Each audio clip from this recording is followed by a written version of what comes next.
Hello mga kababayan, and for today's video, inagawa ko tong video na to mga kababayan para po sa kalaman po sa lahat.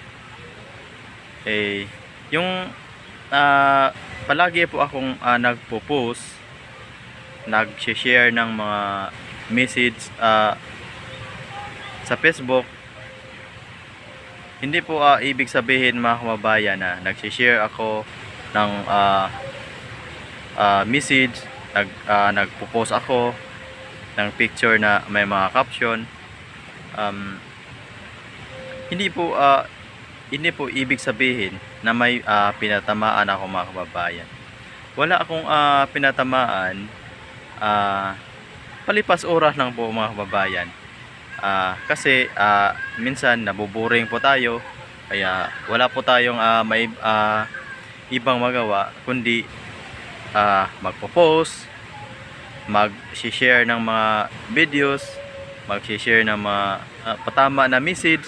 Then ito po mga kababayan, tungkol po sa palagi po akong nagmamaydi ako ng picture ko, nagmamaydi ako ng bote ng alak.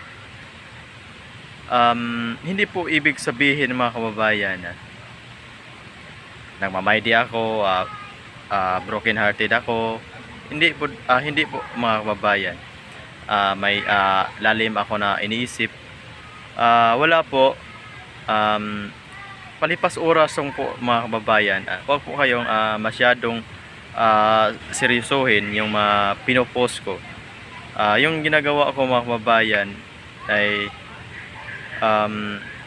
palipas oras lang. So ulitin ko, pag po ninyong masyadong seryosohin, kasi wala lang yun mga kababayan, ay pinopost ko lang.